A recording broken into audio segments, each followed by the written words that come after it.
Deep Silver and Ascaron are proud to present a detailed look at Sacred 2: Fallen Angel. Sacred 2 is an action role-playing game set in the huge and seamless world of Ancaria.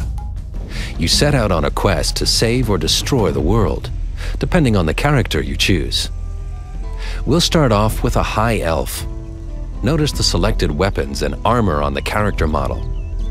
Right now, our hero is in a small village in the human region of Ancaria. Let's leave the village and head towards the orc region.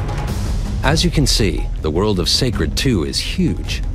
However, there are no loading times, since the world is constantly streamed in the background while you're playing. There are a variety of regions, each inhabited by a unique race. Some of them are friendly, others aren't. Let's talk about the controls. A lot of effort went into developing a control scheme that feels comfortable right from the moment you pick up the controller.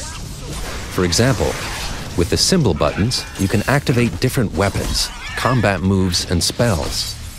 Weapons and actions can be assigned freely.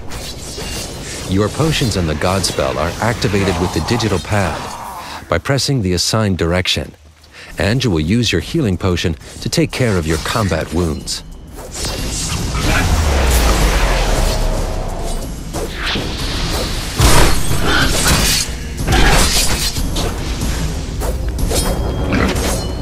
But let's take a look at some other characters. There are 6 hero classes in the game, including the High Elf. The other 5 classes consist of the Seraphim, who's pure of heart and protects the world of Ancaria; the Shadow Warrior, an elite warrior who's brought back from the dead; the Dryad, a master of hunting, who uses the strength of the forest to conquer her enemies; arrogant and selfish, the Inquisitor has no interest in anybody's fate but his own; the Temple Guardian, mechanically enhanced and one of the oldest beings on the planet. Now we're going to select the Shadow Warrior.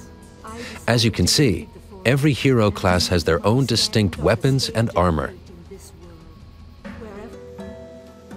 Let's accept this quest here, which wants us to kill 40 inhabitants of the Kobold village and the Kobold chieftain himself. Besides the main storyline, there are hundreds of side quests. If you decide to accept all these quests, it will take you approximately 20 to 30 hours to complete each of the 2 campaigns. Depending on your skills, you can also choose one of the 5 available difficulty settings. As you can see, there's a quest arrow on the mini-map which leads us to our active target. We'll skip the walk to the village and jump right into the action. This is the Kobold village. Remember that we need to kill 40 kobolds plus the chieftain to complete our active quest. Luckily, we can summon some ghostly allies that help us defeat the kobold warriors and their chieftain.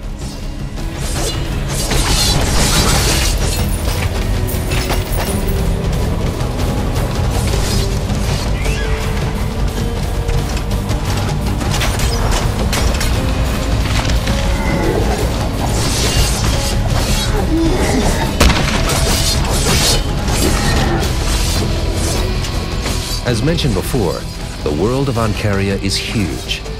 You can discover hidden caves or dungeons everywhere along the road.